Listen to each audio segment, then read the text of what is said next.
ఉమ్మడి నెల్లూరు జిల్లా సూళ్లూరుపేట నియోజకవర్గంలో అక్రమంగా తరలిస్తున్న ఇసుక వాహనాలను అడ్డుకున్నారు వైసీపీ రాష్ట్ర కార్యదర్శి కామిరెడ్డి సత్యనారాయణ రెడ్డి. ఎమ్మెల్యేతో పాటు గూడెం నేతలపై తీవ్ర ఆరోపణలు చేశారు. ఆయన స్వర్ణముఖి నదిని కొల్లగొడుతూ కోట్లాది రూపాయలు దోచుకుంటున్నారన్నారు.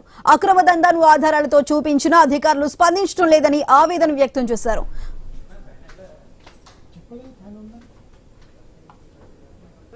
అరాచకాల్లో భాగంగా డీసెట్లు ఎత్తాల్సింది 3 అడుగుల మీటర్ లోతు ఇచ్చున్నారు. 20 అడుగులు 30 అడుగులు ఏట్లో ఇసుకెత్తేసి రైతుల నోట్లో ఈ చుట్టుపక్కల గ్రామాలు కలవకూరు, ముమ్మారెడ్డిగుంట, పుల్లూరు, చింతపూడి, రాగలపాడు, కొత్తూరు, కలవకూరు ఈ అన్ని పంచాయతీల్లో రైతాంగానికి తీవ్ర నష్టం చేస్తున్న ఈ కూటమికి రాబోయే రోజుల్లో ఈ ప్రాంత ప్రజలు తగువైన బుద్ధి చెప్తారని ఇంత అరాచకం. వీళ్ళకి టీషీల్డింగ్ ఎత్తుకోమన్నారే కానీ కూలీలతో ఇటాచలు పెట్టి 20 అడుగులు 30 అడుగులు ఎత్తుకోమని ఎక్కడ వీళ్ళ జీవో లేదు. ఉంటే చూపించండి, మేము వచ్చి కూర్చోన్నాం.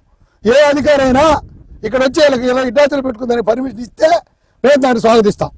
దాని మీద న్యాయ పోరాటం చేస్తాం. కూటమి